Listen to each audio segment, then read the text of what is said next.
before we get into the actual approval of the budget. So we're back into the work session at this time. Summer? All right, thank you, Mayor and Council. So what I will present to you today is going to be the highlights of the departmental budgets. So far, you've seen every department now that community development has gone. This is going to just give you a snapshot of where we're at on the revenues at this point. We did get our certified estimate, which was late Friday afternoon that we received that. So we're still working with the appraisal district on working on our, I want to make sure I get this straight, the no new revenue rate and the voter approval rate, which were previously the effective rate and previously the rollback rate, so y'all understand where we're at. So we should have those finalized in the next couple of days, because with Senate Bill 2, we have to worry about staying under our 3.5% cap. So we have to think about that when we're thinking about our tax rate. So I'll give you guys more of a detail when I present to you the proposed budget on August 11th. So this is just going to give you a snapshot of where we've started from so far. And kind of, I know we've been doing budget presentations for the last couple of months, so I just want to give you kind of a review of what's been requested. It doesn't necessarily mean that that's what's going to be in the budget, so I want to give you a snapshot of here's where we started. When I talk to you next week, or in the next 2 weeks, it'll be here's where we're at, and here's what we were able to afford with the challenges that we had. So I'll go through this, and I'll answer any questions as we go along the way. So in 2021, and this is assuming a 99% collection rate, 1 cent on the tax rate will be $223,328. If you'll look at last year's 1920, which we assumed a 99.5% collection rate, that was at $208,738 for 1 cent. If you look at our revenues, comparing last year's approved revenues, and then, so this is actually what we budgeted, and then this is what we'll budget for the 2021. For property tax, we have $8.2 million. And then 2021 is going to be a little over $9 million. About a little over 200,000 of that is going to be due to new properties. The remaining of that is going to be due to an increase in appraisals. So that's an increase from last year to this year at 9.5%. Sales tax, we left exactly the same. We left it flat. We didn't see any reason to increase it as far as any new restaurants, new stores, any kind of behavior differences. I knew through COVID, I've been giving you guys a report every month. We're in decent shape, but I don't see any increase that we could have seen in that. So I do think a couple of things, people aren't going to Rockwall and Dallas as much anymore. We do have a Home Depot and a Lowe's, so those things I think have really helped us stay where we're at. We obviously were in a great position before COVID. So that kind of carried us through, and with last month's sales tax, we more than made up what we lost in COVID, but I don't think there's any reason to increase that. Other thing, franchise fees went from 4.4 to 4.5, slight 2.4% increase there. License and permits, 859 to 891 for a 3.6% increase. And then other revenue went from 3.9 to 3.5, which was a decrease of 8.5. The big one there was last year in our debt service fund, we had an abundance of fund balance that we transferred in order to stay in line with our policy. So we obviously don't have that this year. So overall revenues, $25.4 million last year, $25.9 million this year for a 2.3% increase. Come on. All right. Parks and Recreation on the maintenance and operations side.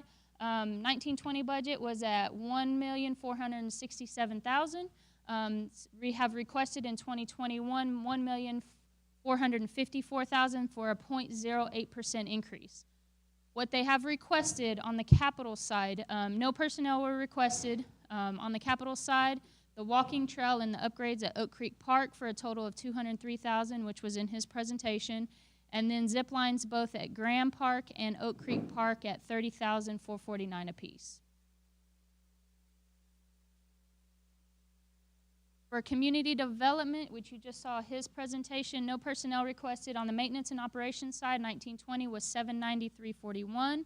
2021 was $818.51 for a 3.5% increase. He did request initially a GIS technician for $96,000 and also a permitting clerk for $50,000. And those were requested.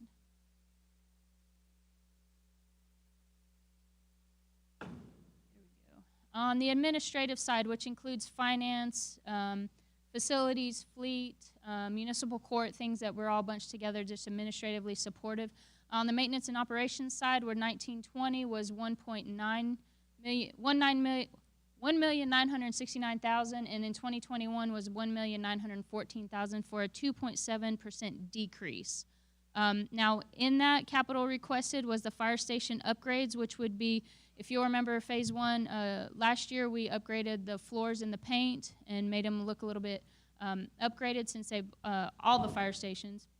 And then this year, we'd be upgrading their bedroom furniture, their lockers, and a few other places within the fire station. So in total, that would be 48.5. HVAC replacements, which would be 9 units, would be 30,000. That's a continuation of our HVAC replacement program, which we're in really good shape, and we're spending about 30,000 a year, which has been really helpful. We finally got rid of all the 1990 units, so we're happy about that. Carpet cleaning is year 2 of that, which originally, if you remember, year 1 we budgeted 12,000. We did the buildings that we wanted to do and ended up being a little bit cheaper, so we knocked that down to 8,000. So that would be the carpet cleaning continuation. I think it's once every 3 years that we'd be cleaning the carpets within our current buildings. Parking lot lights, this is going to be year 2 for 6600s. That's converting all of our parking lot lights to LEDs for lower maintenance and lower cost. We were able to do the police department parking lot this year, so that's been really helpful. And then also, with the increased use at the Reese Davis Center, us opening it up, well, now that we've been able to open up after the initial shutdown, we're going to need that new floor. We're going to need a new floor machine to clean out there. It's a special machine that you've got to use for the gym, so we included that in there. And then at the library, 1920 M&O budget was $548,790. 2021, she's requested $543,089 for a decrease of 1.03. No capital or personnel were requested.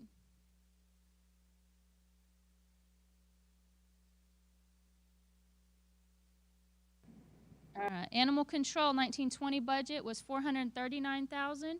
2021 requested budget's $437,000 for a decrease of 0.06. The capital that was requested there would be the kennel replacement. We have 38 kennels there now.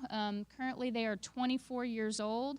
So we've devised a plan, a 7-year plan to replace the kennels at $7,600 each year, and that would take about 7 years to replace. And we would do them in units of 6 kennels per year due to the way that they share the back and the sides walls. So installation will make it very simple to be able to do this. Brandon has requested this the last 2 years, and we've put it off the last few years, and we felt like we couldn't put it off any longer with them being 24 years old. So that's would be $7,600. This would be year 1, so we have not replaced any of those yet. On the CVB side, on the maintenance and operation, 1920 was $573,584. 2021 was $521,559, has been requested for a decrease of 9.07. I know the sports parks, shade structures, and then the Main Street tourism and sports tournaments don't necessarily fall under Kevin, but those are funding that comes out of the CBB, the tourism fund, basically. And so what we looked at, the shade structures, this would be year 3 of the shade structures that we've replaced out at Sports Park. So we'd like to continue that. The Main Street, that $45,000 goes into the Main Street on the general fund side to support tourism for the Main Street department. The tourism distribution, that's the one that we typically budget around $75,000. They request it. It goes through the tourism board, and then you guys approve it at a later date. We went through that. Dole, Talia, and myself went through that this morning. Some of those events were not able to happen this year due to COVID, so some of that funding, of course, would roll over to the next year, so we didn't have as much funding in that fund. Does that make sense? So we kind of knocked that down a little bit. Some of the events that happened or that were approved last year, we're not sure if they're going to happen this year. A lot of that stuff's up in the air, so that number could change between now and the approved budget. So we can definitely keep looking at that, and we're in constant contact with those. The sports tournaments, talked with Brett about those. He didn't really feel like those are such an unknown right now. We don't really know what's going to happen, so we really kind of left those. You know, we typically budget around $25,000 for that, but with this fund being the way it is and then just so many unknowns, we really didn't know. So we just kind of knocked it down to maybe a lot less than we did in the year before. And just to let you know, that tourism fund it had a pretty decent fund balance. You know, revenues obviously are going to suffer this year and in the future. You know, I know when Kevin talked about it, you know, they talked about that hotel motel taking at least 5 years to recover. So we're really kind of looking at that. We're in good shape on the fund balance side. We don't necessarily want to use all of that because we want to be in good shape for the future years as well. So we'll continue to look at that. Venue management, 1920 budget was 192,701. 2021 budget, little over 200,000 for a 3.9% increase. The capital that we would like to request for this would be the municipal auditorium roof replacement for 160,000, which is sorely needed. We've put that off for a couple of years now.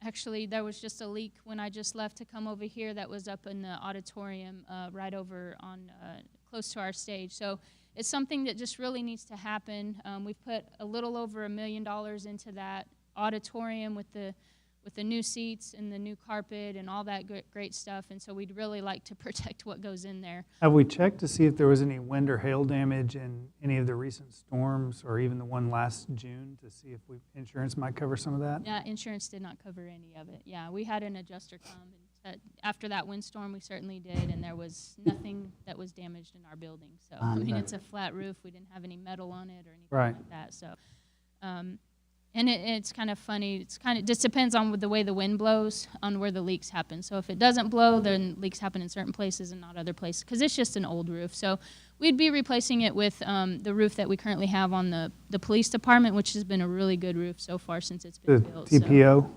I think so. I can't remember for sure, but I'm pretty sure. So we'd like to do that, and then since it is a flat roof here in Texas where it rains quite a bit. And then we'd also like to finish up the Civic Center restroom upgrades. On the men's room side, we had some upgrades that were happening. So next year, we'd like to upgrade on the women's side and just to get those up to speed. Obviously now, since we're building a lot more than we did in the past, which it usually gets used pretty well anyway, but I think we're going to be in this building for a while. On the Main Street budget, you'll see maintenance and operations, 1920, 186, 199. 2021 dropped down to 161,906. That's due to that, you know, we dropped it from 75 down to 50, so that's your big decrease there. Everything else stayed pretty flat. So Main Street had a 13% decrease.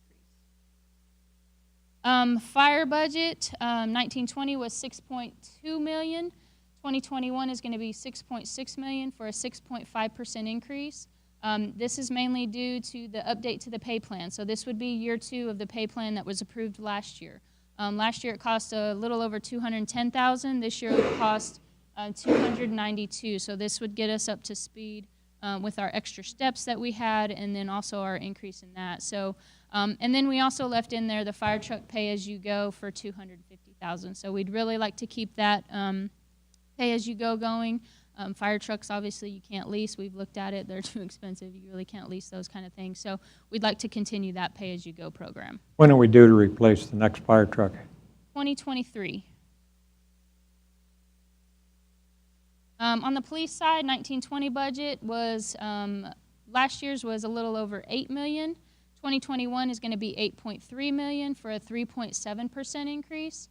Now, they did request 2 patrol officers at $245,840 for a total cost. They also requested on the capital side a new command post replacement at $257,000, body cameras at $43,500, shotgun replacement at a little over $27,000, and then a tactical sighting system at $16,000. On the streets and traffic side, 1920 was $1,337,000. 2021 is $1,347,000 for a slight increase of 0.72. Personnel that they did request was 2 concrete finishers at $107,000, and then 2 storm sewer drainage technicians at $92,000. On the capital side, they also requested a latex printer at $31,000. On the engineering side, M&O last year was $182,000. 2021 is $191,000 for 4.6% increase. They did request a construction inspector to assist with the additional construction at $73,000. Capital that was requested was the street improvement program at $2 million, drainage improvements at $220,000, sidewalk, curb, and gutter improvements at $250,000, and then they also requested in their presentation the Roy Warren expansion engineering portion for $350,000. So obviously, if that goes to the voters in the future, then that's something we would consider in that bond. Is the construction inspector something that we can contract with somebody as we need it, instead of having, like if we're in between needing a staff member or not? Question? Yeah, sure, come on up.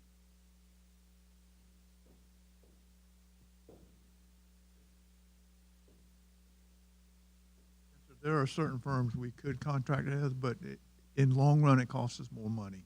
By the time we have them trained on our particular procedures and our way we do things, we have one inspector now for the whole city. And even with the growth we're having and what we're trying to do now, it's all we can do to keep up with it. So with the overtime we're having to pay and comp time, we can certainly afford to have a second inspector on staff to handle the workloads that we have. Are our fees in line with other cities and things like that to help offset some of the costs? I think we have asked for several fee increases to cover some of these costs that other cities are charging that we're not. And we have submitted, are we in the process of submitting that to you? Yes, sir. Okay, That answer you? that's it. Thank you. Okay, so we'll jump to the wastewater fund.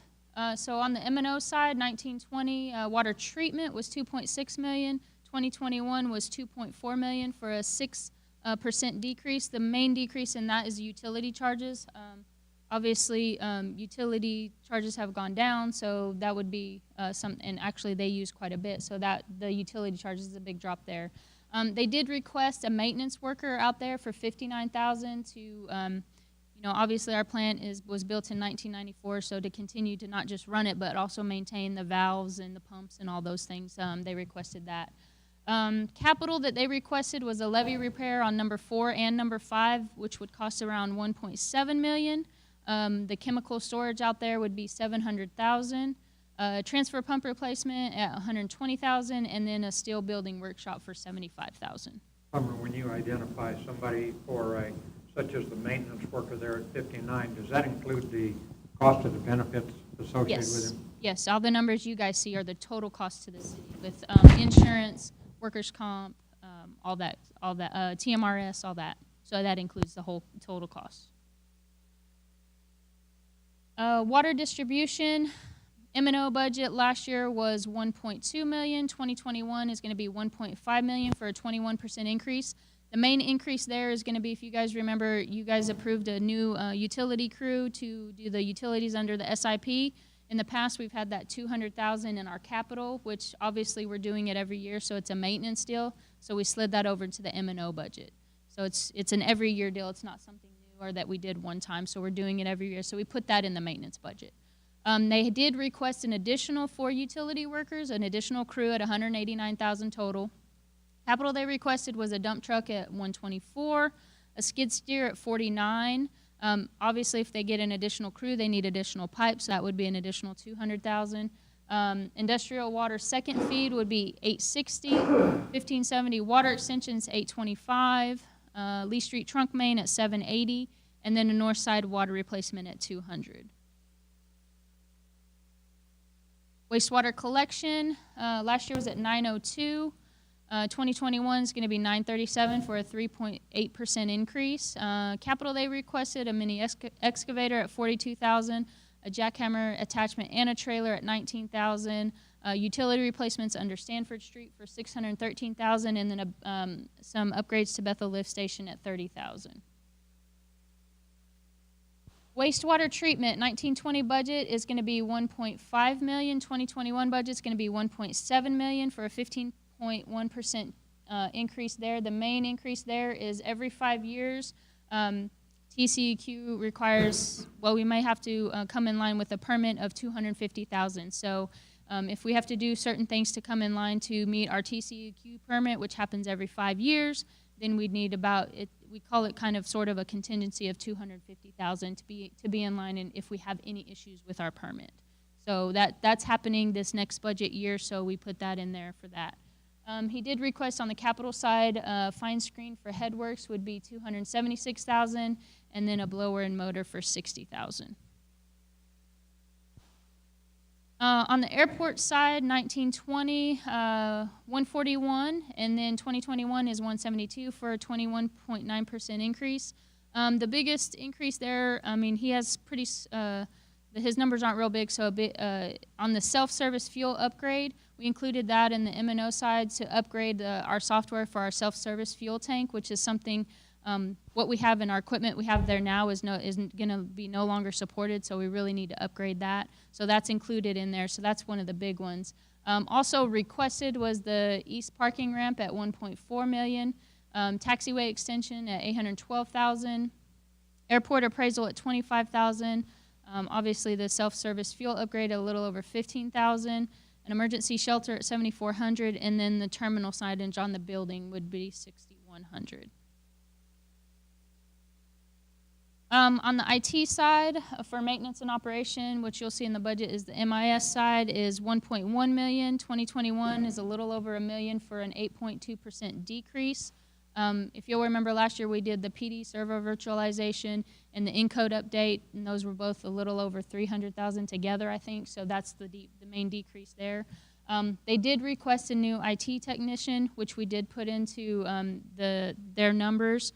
We really felt it was important we're getting more and more technology and more devices. Cybersecurity is a bigger issue. And so with the changing landscape of everything that we're doing right now, we really felt it was an important position that we needed.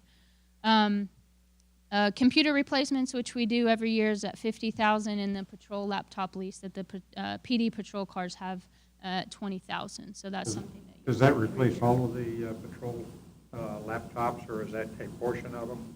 No, that's all of them. That's the whole lease every year. So we do, I can't remember, I don't want to lie to you and give you a wrong number. So does the lease, we keep them for X number of years and then they replace it as part of the lease? 3 years or 4 years? Yeah, 3 to 4 years we keep them, and then we rotate them out and get new ones. So part of the lease is replacement? Correct, that is correct. And I just wanted to give you an update on the pay study. If you remember last year, we got some of our positions up to the 50% mark with our comparison cities and some of our competitive cities if we could afford it. Right now, if you look at that bottom line year 2 for next year, we really put that on hold because we don't know what's going to happen. So we'll put that on hold on year 2. We were hoping to phase it in within 3 years. But with everything unknown, we just don't know what's going on right now as far as revenues and how that's looking. So we could put that on hold, and then eventually have every job code to be in the top 50% of comparison cities, not be at the bottom of our competitive cities, and then also have every job comparable to the employee that holds the position. So when you're talking about longevity of that position, what they're actually doing and those kind of things. So Sherry's been really working hard to make sure. She talked about the retirements that we have, so we've been really working hard on succession planning and making sure we have a plan in place. Obviously, knowing that plan could change from year to year or actually week to week or day to day, you just don't know what people are going to do. So we're just really trying to have a plan in place for each department. And the 2 personnel additions that I added were, obviously I talked about the information technology technician, which would be a full-time position. And then we also included an assistant to the city council, which would be a part-time position. So I know that Carol has had discussions with me about her retiring in January. I don't know that she's ready to fully retire, so maybe we'd like to at least keep her institutional knowledge around for a little bit longer, help with agendas. We've got the new city secretary will have to deal with elections coming next year, redistricting coming next year.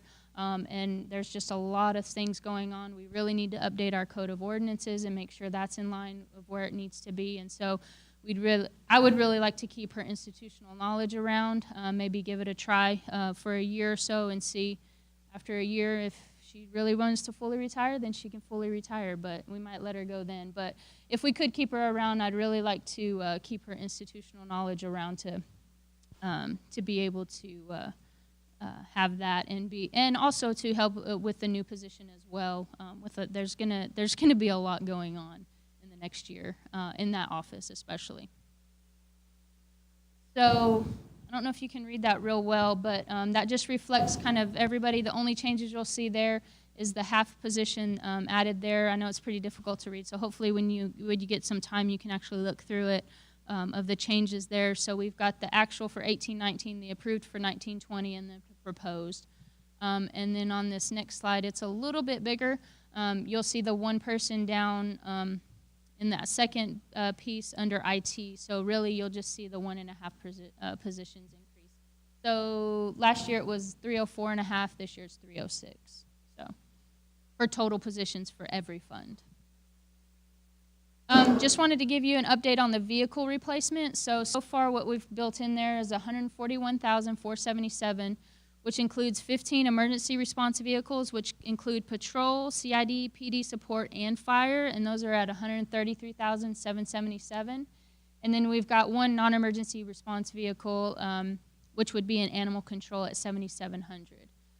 In the water and wastewater side, which we really didn't replace any in the water and wastewater side last year, 7 vehicles at $62,218. So that's kind of what we're looking at. We're continually looking at that every day if we need to move one vehicle in, move one vehicle out, or anything like that. And then this kind of lines up with some of the council goals that you guys approved back, I think, in April. So it just kind of puts in line with the street improvement program, what we've built in to the current budget. Like on number 3, you've got the auditorium roof replacement. You've got the events of $50,000 through the tourism, so those kind of things that we've you might not see on a capital thing, but you'll see it built into the budget. Police body cameras are down there. The additional patrol vehicles down there that we included in the lease this year to help with staffing.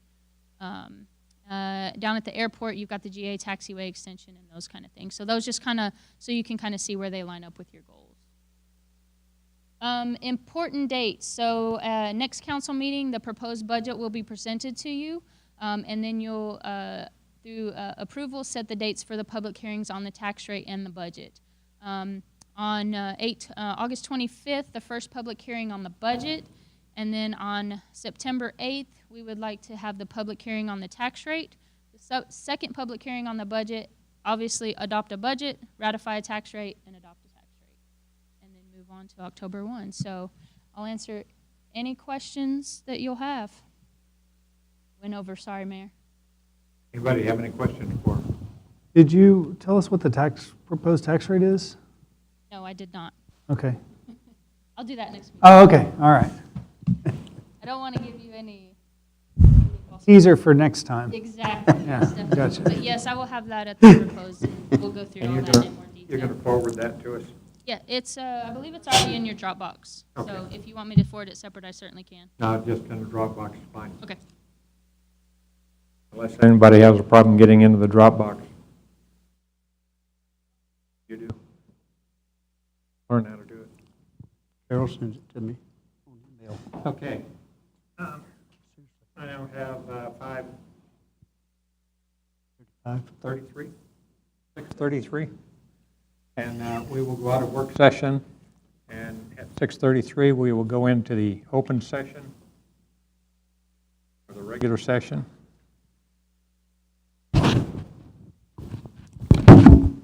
And at 6:34, I will call the regular session of the City Council meeting for July 28th in order. We'll have the invocation. Wally couldn't make it tonight. He's had a injury to his shoulder, and so we've asked Steve. I just drew a blank. We'll have an invocation by Steve, and then followed by the Pledge of Allegiance, and we don't have a flag, but we'll still have a Pledge of Allegiance. You're going to do a flag? You can hold it up. Please. All right, let us pray.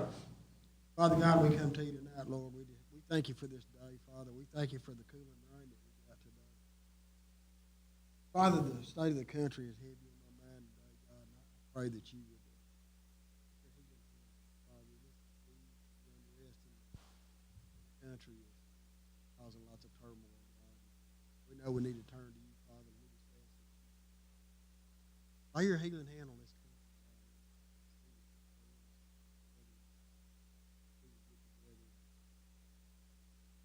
Follow you, Father. Father, I thank you for all those that are here tonight. Father, I pray for decisions that can turn us. Father, I thank you for the growth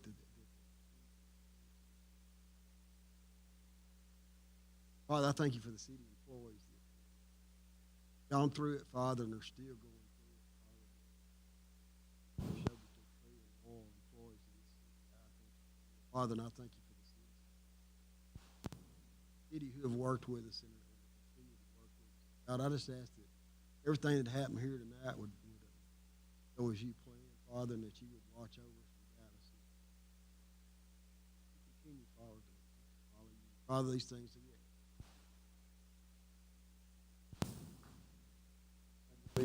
To the flag of the United States of America, to the republic for which it stands, one nation, under God, indivisible, liberty and justice for all.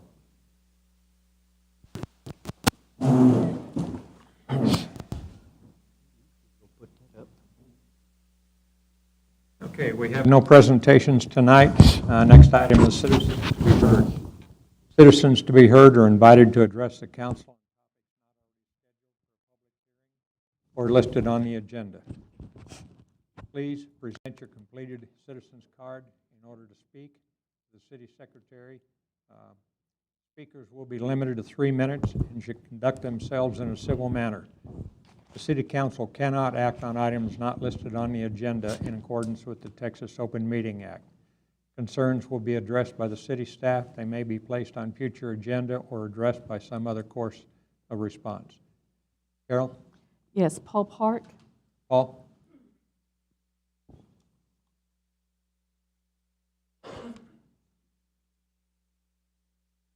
Paul Park, 207 Patterson Drive, Greenville 75402. For the last city council meeting, I probably crowded that Be Civil a bit, and I'd like to apologize for that. But I also want you to know why this strikes a nerve with me. About 7 or 8 months ago, well, first, I've heard from either in city council meetings or publicly stated to me, 5 out of 7 city council members have said there's a lack of citizen participation in the city government. Now, about 7 or 8 months ago, a member of the city council actually came up to me downtown before the meeting started and said, "Don't you have anything better to do with your time than come down here?" About 6 months ago, on my notes, I made a statement down there during another presentation that I was a concerned citizen. And a city council member actually laughed at me and said, "Yeah, right." About 2 months ago, we were in here, and a statement was made, was specifically called out that said, "I wonder if we'll even see Mr. Park down here again after the November elections." 2 weeks ago, you tried to pass an ordinance to further stifle the citizens. This is why I find this really frustrating. I heard a judge tell a prosecuting attorney once, he said, 3 weeks ago you were in here prosecuting a case and you called it a robbery. Today you're in here, exact same circumstances, and it's a hate crime. You can't have it both ways, counselor. So I encourage you to go in and look at your position and reevaluate your attitude on whether or not you want to hear from the citizens or not. Thank you. Thank you. Carol? Yes, I have Paul Park again.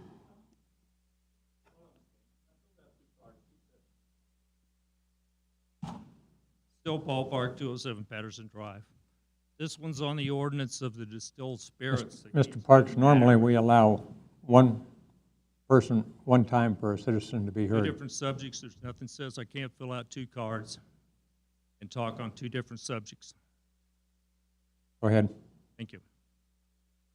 On the distilled spirits sales, this has been scheduled for the city council 3 times, counting the meeting that's coming up in 2 weeks. The main hang-up, from what I've seen, is the size of the building, where it's located, and what's going to be sold. I would ask you to go and talk among yourselves when you go in to the executive session of what is the hidden agenda here. I promise you there is one. In the words of General Patton, one of our greatest leaders we've had, it is so obvious a blind man could see it. So I'd like to ask you to look into that, of why this keeps batted around. 3,000 square foot building is a pretty big building. Hold a lot of bourbon. Why does it keep getting pushed around? And what's the agenda? Where are we trying to go? And what's the end game? Thank you. Mr. Parks, the reason that it's being kicked around is because we found legal things that in the ordinance that we had, it appeared at the last minute that they were incorrect. And we don't want to pass an ordinance that's incorrect, and that's happened to us twice. So that's why it's been kicked back twice. Okay. I want to follow council's advice and not debate with you. Thank you. Thank you. Kimberly Henderson.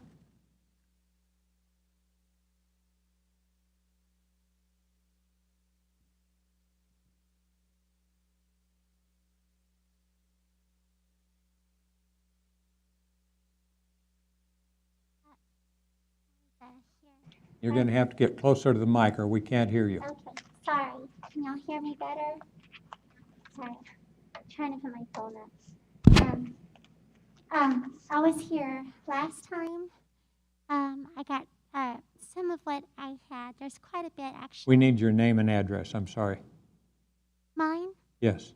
I filled out a letter that had Please my, give your name and address. on the microphone? Yes. I'm sorry.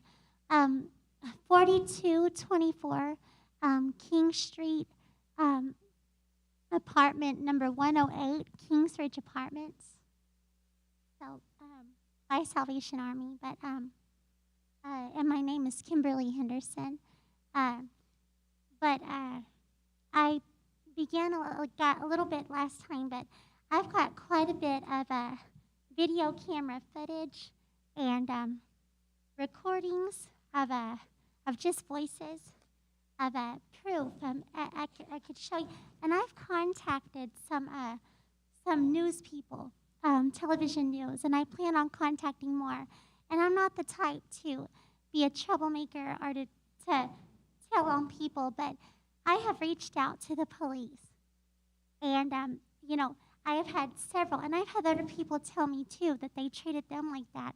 And numerous times, and it would be more different issues, and it'd be several different police and dispatchers, both at the Hunt County and Greenville, and they would treat me. They would treat me. It would be a legitimate reason to call them, and they would treat me so they would not only not help me, they would turn around and they would be ugly to me, like insulting to me, and so when I would be put in that position, I knew not what to do. I believe in God, and I sought God about it, and I got evidence, and it was like I would reach out to the police who's supposed to be there to help you, but I've actually got evidence where they're letting people get away with stuff against the law towards me. So they were actually the ones harming me, some of them, and I've got proof. So I knew not what to do. So I'm trying to see anybody that could help, because I'm trying to seek.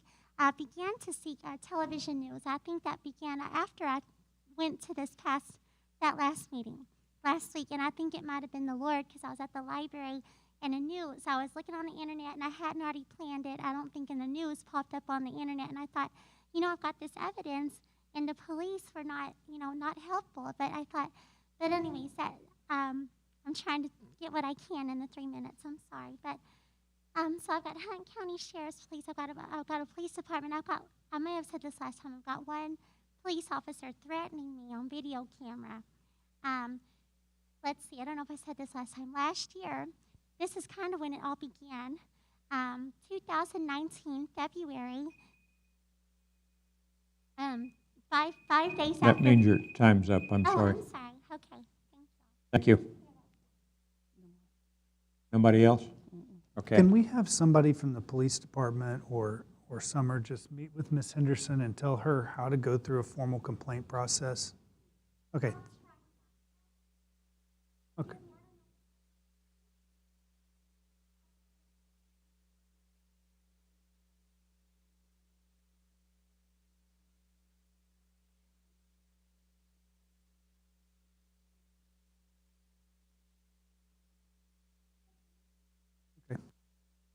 All right, at this time, I'll close the citizens to be heard. We'll move on to item 6A, which is public hearing, consideration and action on an ordinance abandoning .016 acres of a pie-shaped right-of-way. Steve? Yes, sir. Sorry about the picture. That's the best I could do. Mr. David Herbert owns this property. And there's a pie, see the part that's shaded there? That's a pie shape. It's actually city right of way. And the story goes that back in the day, that was a public watering place where you could go get water. And I'm talking about, this is back older than you and I, Mayor. This is way back there. Way back. Way back there. So that's what that was. That was the whole purpose of the pie shape. Now David's wanting to be able to get that property so he can square those lots up, which makes sense. We sent it to all the utility companies. We've looked at it. There are no utilities in it. There's no intentions of putting in there. We have no use of the property. So we just want to abandon that, and we'll let David absorb that when he replats his property into it. Makes sense. Nobody has any use for it, so that'll let him square all that up, and then he can replat it where it makes sense. Anybody have any questions for Steve? Thank you, Steve. At this time, I'll open it for a public hearing. Is there anyone who wishes to speak either for or against this item? None heard. At this time, I will close the public hearing on item 6A. I will entertain a vote if the city manager doesn't shock herself or break something. But I'll entertain a motion. So moved. Holly? And John? Yes, sir. And we now have our voting devices, so please vote. Nope, you got to use this. I'm waiting. And it's detecting. It's detecting right now. Detecting and initializing. Now, you want us to vote again, Carol?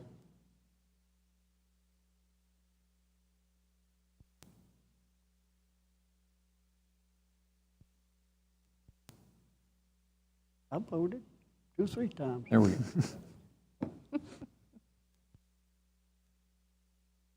All right, and it passes 6-0. And I apologize, I forgot to identify earlier that Mr. Dean has notified us he couldn't make the meeting tonight.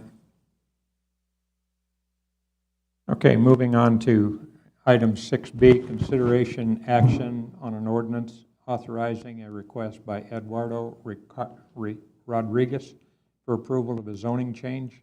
Steve? If I can get this up.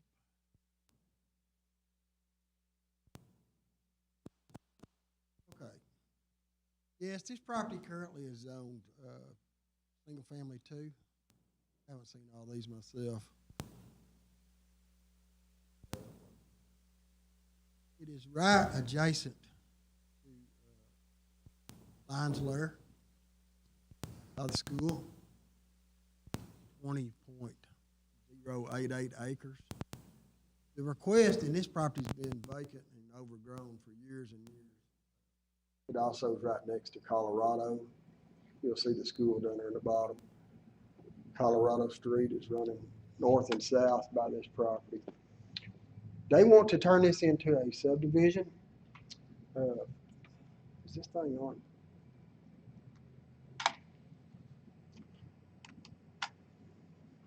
I saw it.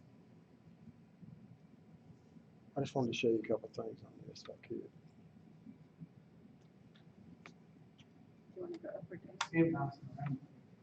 Huh? I don't see it. You still see it? Want Carol to advance it? No, I just wanted to, that's okay. If you look at the red outline, the bottom left of that, the cutout, that's actually a juice substation, which we're currently fixing to upgrade that and add to that property. But basically, they want to go in there and build a new subdivision. I don't have that here. We did the plat. I believe they did the plat at Planning and Zoning.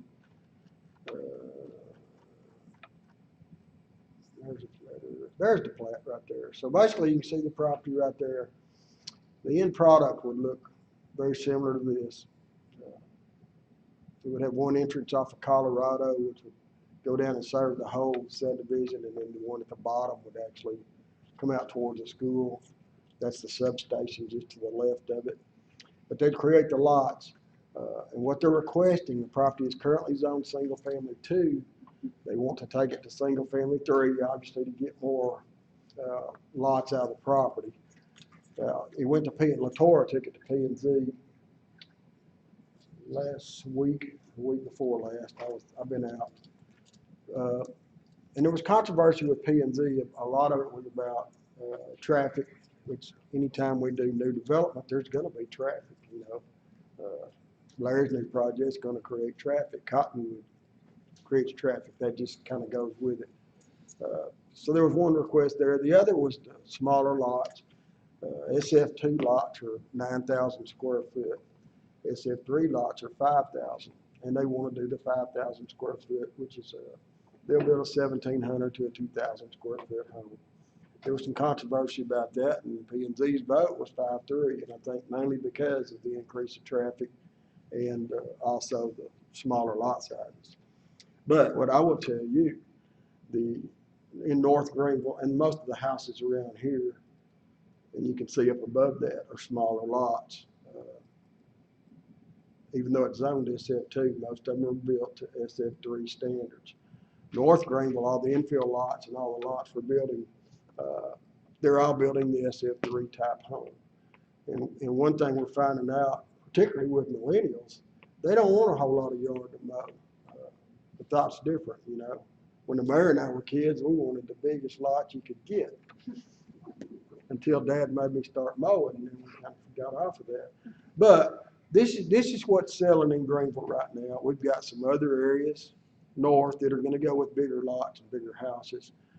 But I think as a whole, this will be a good subdivision to build. This is not anything new. We've been doing this for the last several years, going to the smaller lots, the smaller homes, and they are selling, and I have no doubt this one will too. But I just wanted you to know that. Staff recommends approval of this, and it did get approved through P&Z by a vote of 5-3. Steve, I attended the P&Z, and I think the question, and I think this is correct, about bringing that road on down and connecting to Lyons Lair. And they said, no, they just are going down that far. They hadn't planned on extending that road onto Lyons Lair. Is that the plan? Because if that's the case, how do they get people in and out of there? Not to my understanding. I mean, it's possible. I don't know why you would leave it like that. I don't either. And I don't think we'll allow that. I think when we get to the actual construction, we're probably going to make it going down there. I mean, why else would you even put it there? Well, at the time, I think, That doesn't make any sense. That's the first time that I've actually seen that rendition. yeah, if you can scroll that up just a little bit, you can see where Lyons Lair is. I see it there. And the question was, are you going to put an entrance there like they've shown the other two on the side? And the answer was no. They said, Well, no, they're here. that They're road here. belongs to GISD. They're which- here, I'll let them talk about that, but I would recommend that we do it. For one thing, actually, you only got one entrance in there, Mayor, and that's at the top,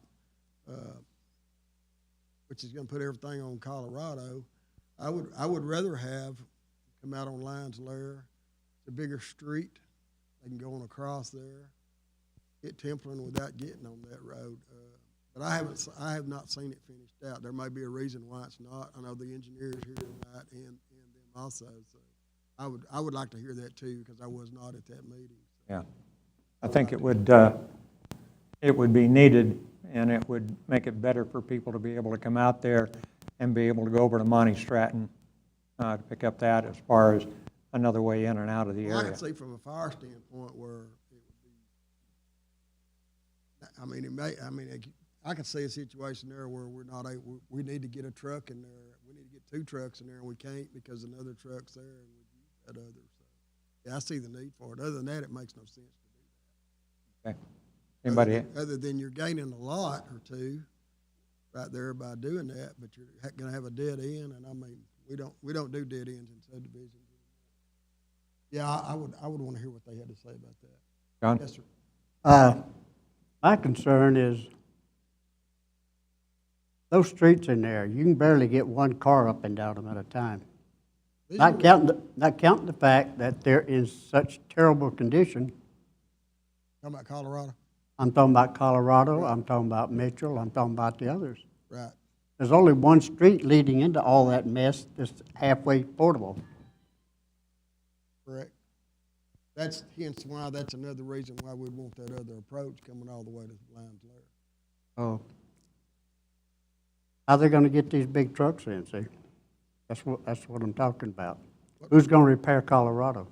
What big trucks? For Well, construction. Well, you can't carry all this stuff in on a pickup truck to build these homes. We have this same issue everywhere we go, though. I mean, we just got through building a bunch of new ones just above that and some right there, so. Yeah, but you didn't have roads like Colorado and No, Mitchell. I'm and talking them. about in this area right here. We just built several brand-new homes right around this area right here. Yeah, I know, but you had very easy access to them too.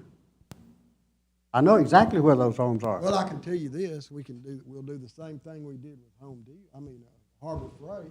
They tore up the road back there in the back, and before we'd issue a CO, we made them spend $35,000 to fix it. If they tear the road up, they're gonna be responsible for it. So I'm not worried about that. Okay. I mean, the road is what it is right now, but I mean, they're not gonna wanna build that road. We can't just stymie development because streets aren't there. I mean, we're building houses on 12-foot streets over here in North Greenville now. I understand that. I was just asking the question. Right. No, if they tear that street up because of construction, it will get fixed. Okay. And like I said, those other streets leading in there besides Colorado, you can barely get one good-sized vehicle up and down that street at a time. So, I agree with that. just comments. No, I agree with you. Al? Steve, I was going to raise a question to you about the tie-in to Lions Lair, because it looks at the lot that GISD owns that section of land, and the question I posed was, had GISD bought into allowing you to get access to Lions Lair? That may be true. I wasn't sure. I know you weren't a P. I didn't know that GISD owned it. I know the city of Greenville owns where the juice plant is. It appears though. I mean, just from what I'm seeing right here, it looks like to me that we may own it as opposed to. We may own it. Which we're not going to have an issue with letting them put a road. Right. there. But I would like to hear that because Yeah, because there was concern about the high school traffic in Oh, yeah. this Well, neighborhood I becoming mean, cut through. that's just part of it we got to deal with, though. I mean, it's the same thing as what Dee just presented to y'all about things we're going to have to do, because if you put that in reverse and all those people that live out there, then they're going to start hollering, now I got to live with the school traffic. So, I mean, it is what it is. Any other questions? Thanks, Steve. Does the representative from Eduardo Rodriguez here? Would you like to tell us about your project? Kayla Wood with Stovall and Associates. I believe we spoke last week. A couple of the questions, just wanted to answer those, and if there's any additional ones, I'll be happy to do that as well. The city requires 2 entrances and exits to a subdivision, so that's the reason we had one on Lions Lair and one on Colorado. Our survey that we have shows us that's right-of-way, and there's just a larger section of right-of-way, but I'll go back and double-check that and make sure. But those entrances could be relocated, although that just seemed to work best for our development, just with the construction and the phasing and the access to the project. As far as SF2 to SF3, this gains about 15 lots. So it's not a great big number, but it was enough to kind of let us have the model that the developer was looking at. And they are both here tonight if y'all had any questions regarding the development. What about the road onto Lions Lair? In the southwest corner, Yes. it looks like per our survey that is right-of-way. And so what you're seeing is that plat, it's just right-of-way to right-of-way. And the street would still connect all the way to Lions Lair. It's just we're connecting at the survey property lines right now, if that Okay. makes sense. Any other questions? Thank you. Yes. I think it's just exactly what I thought. I think this is a property, so it is right away. And I didn't catch that either. They're drawing to the property line. We would certainly let them extend it across there or something. And that's what I thought from the get-go. Okay. And I know the property next to it is great. I believe that is too. There was no dividing. Okay. Make that happen. I'm not worried about that. Thank you. At this time, I'll open a public hearing on this. Anybody wish to speak in favor of? None heard?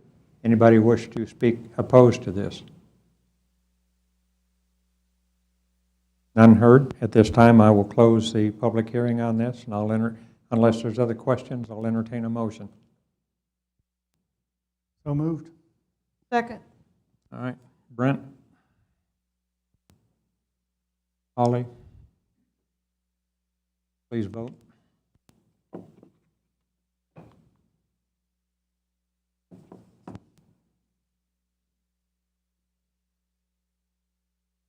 And it passes 6-0. Thank you.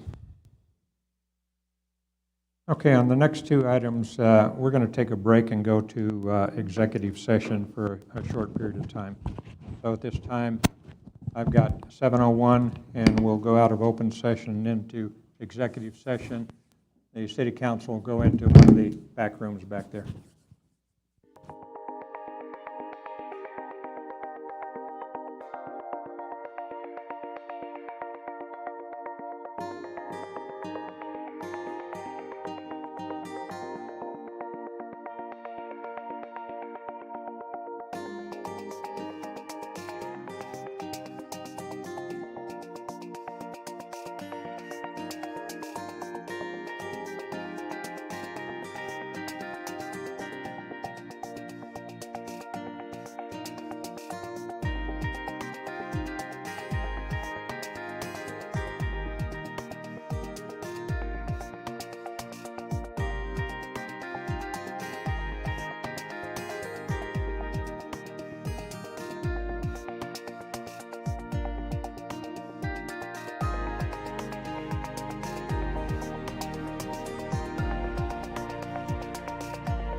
I have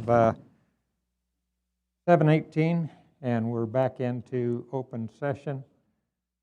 Next item is item 6C, and it's a consideration action on an ordinance authorizing the possible selling of an unused portion of land. Daniel?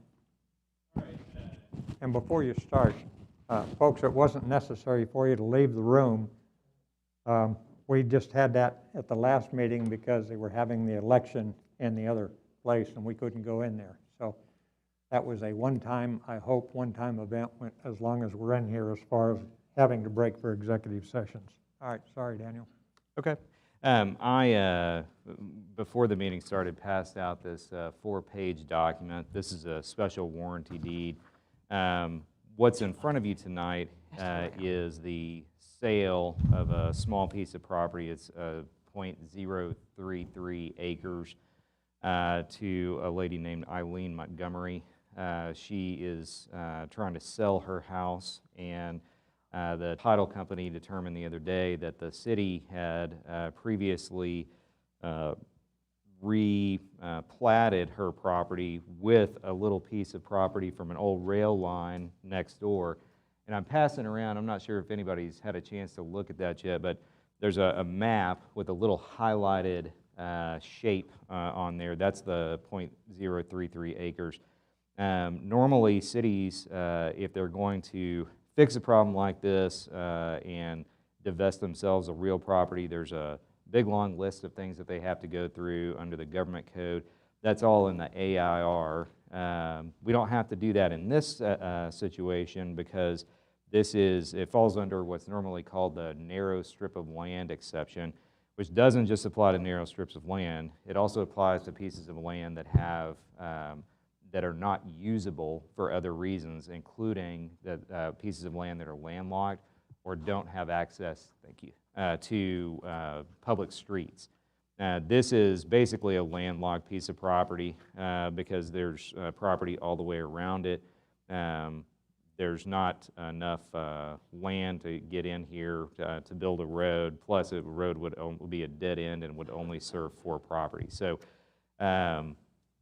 whenever this was replatted, the idea was good, but the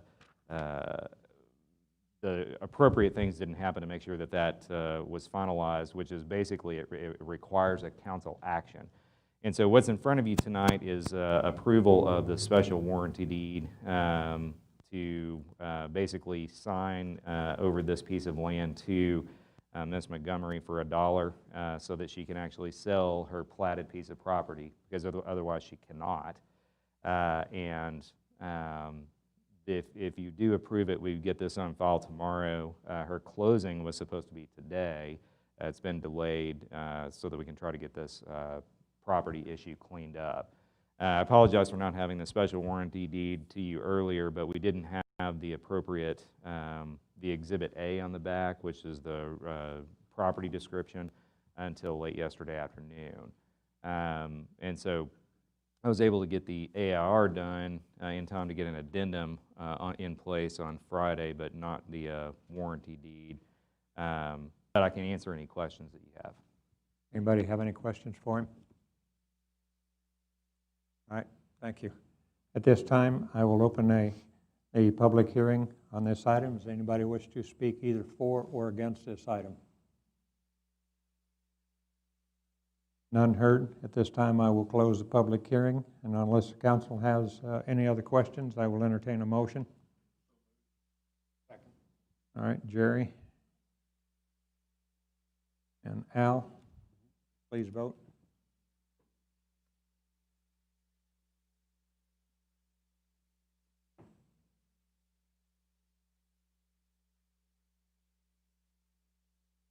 And passes 6-0. Thank you. All right. Public testimony. Public testimony occurs when citizens are invited to address the council on topics already on the agenda. Speakers will be invited to speak at the time of the council discussion for the item. Please present a completed citizen's comment card to the city secretary prior to speaking. Speakers will be limited to 2 minutes for each agenda item. Item 7A, consideration and action on an ordinance authorizing an interlocal agreement with the council concerning Bethel Road. Press?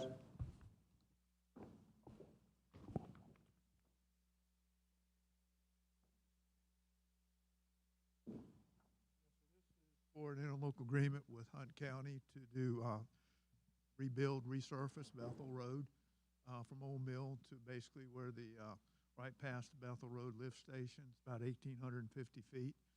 I understand that we had some changes based upon the, Hunt County meeting this morning.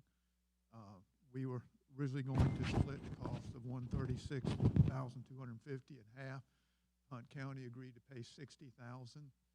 We do have Bethel Road in our SIP for this year, so that would go towards their contribution, would help us out on that.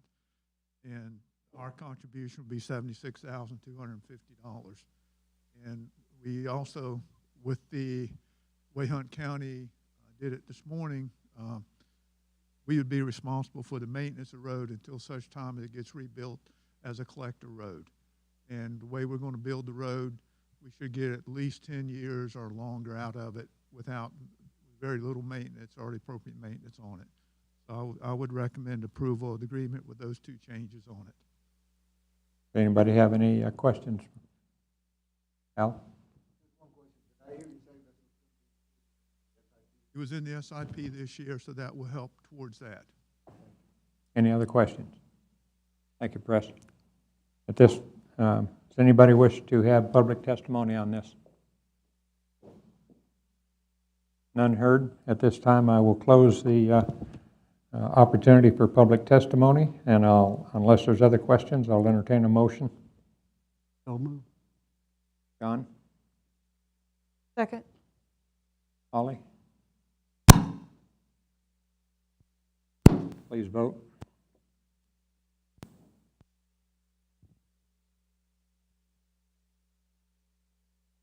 And it passes 5-0.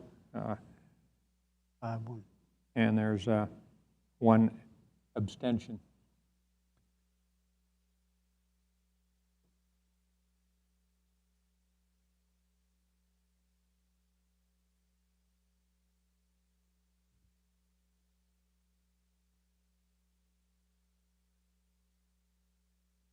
Okay, we have no resolutions. Next, we have the consent calendar. Carol? City Council meeting minutes from July 14th. Ordinance authorizing final payment with Moss Utilities for Cary Lane and Sale Street 16-inch transmission line. Ordinance authorizing the final payment with Mesa Contracting for their water treatment plant 2019 clarifier demolition and renovation project. Does anybody have any questions on this, on any of the items? All right, I'll entertain any public testimony. Anybody want to talk anything on the three items that were identified? None heard? At this time, I'll entertain a motion to approve the consent calendar. Move for approval. Brent? Al? Please vote.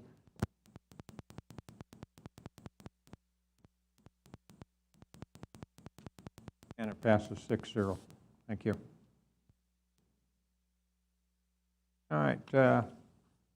Next is city staff council reports. Summer, do you have any update on the COVID-19? Okay. Any staff, any meetings from subcommittees? All right, we'll move on to item 10 for June comprehensive financials. Talia?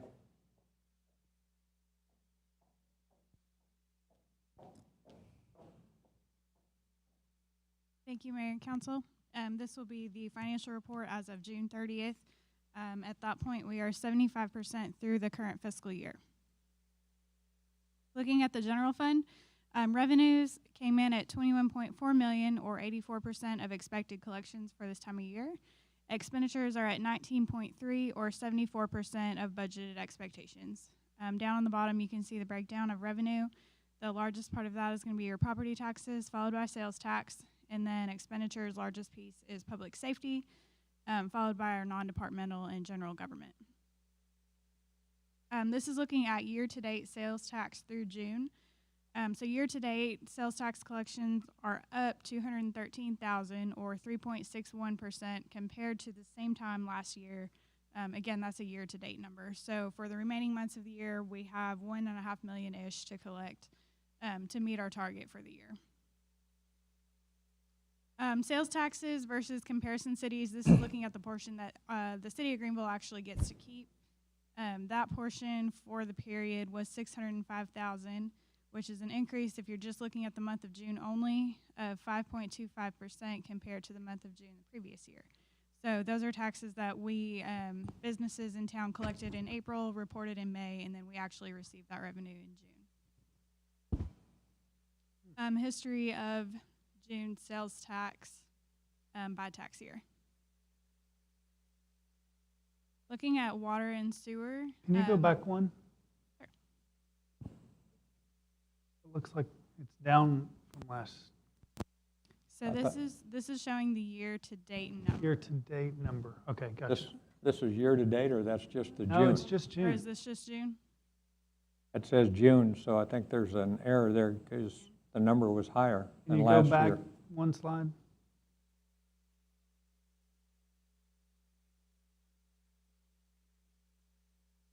I'll have to look at this because this graph actually comes off of the comptroller website. There's something wrong because I think the numbers there were, Yeah, this is a graph that we pull straight off of the comptroller's website. So it could have something to do with the fact that they held out. They held off on taking out our portion of the payback agreement for several months, so that could factor into this graph.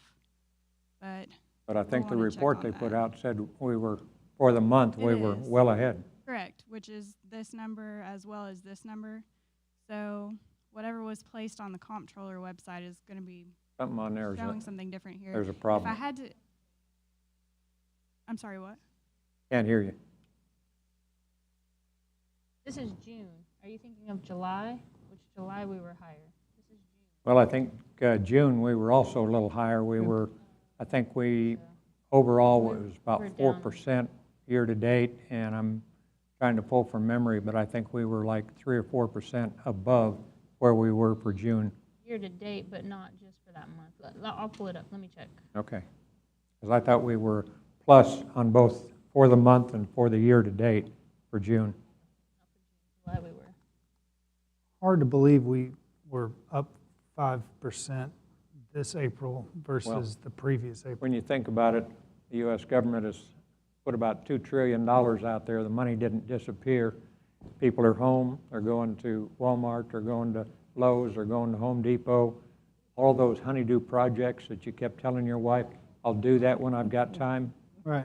No, I agree, I understand, but I was at Lowe's a lot of those days, and it just, You kept and spending there were a money. lot of shops closed. I mean, just flat closed. A lot of restaurants were closed. Yeah. Big purchases with the stimulus money, Why don't you go ahead while she's looking up that number? Okay. Yeah, I was going to say, obviously I can't look it up right at this moment, but we will look at why. That's okay, it's just, Okay, so looking at water and sewer fund revenues through the month of June that's a year-to-date again. So in total, revenues for water and sewer fund are $9.7 million, or 68% of budgeted expectations for the year. Talia, would you, back up one, would you do me a favor? Sure. From, You want which slide?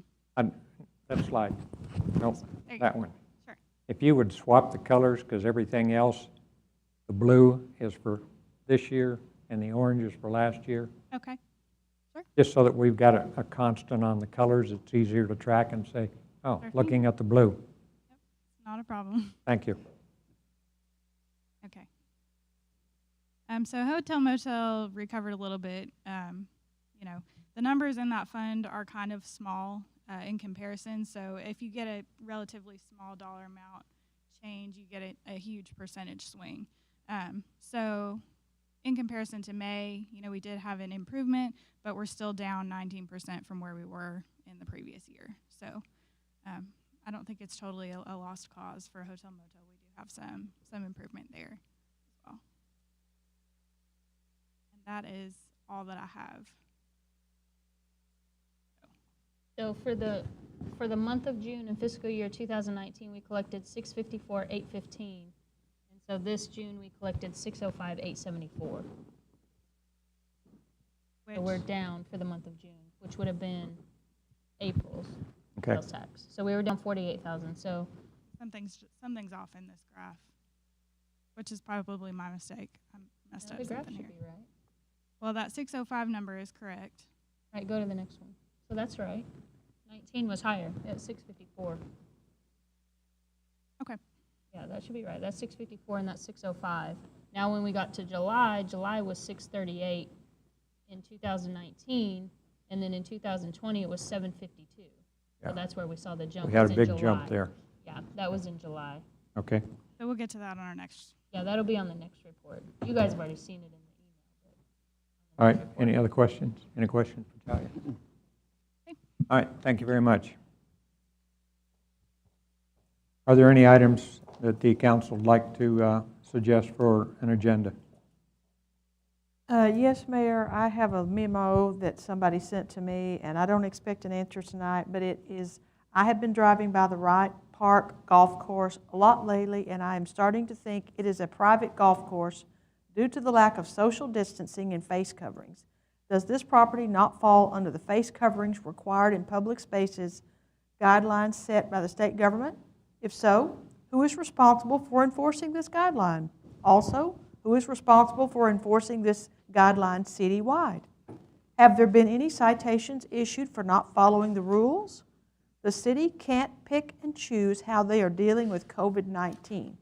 You either have to go all in or not at all. And I'll forward this to the city manager. Anything else? No, sir. Okay, next item is the board and commission minutes. Keep Greenville Beautiful, or for those of us that were in the military, the KGB, and that bothers me, but their quarterly report. Anybody have any questions on that? If not, we're going to go into executive session before we adjourn. For those of you that have stayed with us, thank you very much. Glad you came out. I do not anticipate any vote after we come out of executive session, but you're welcome to stick around. We'll come back into open session before we adjourn.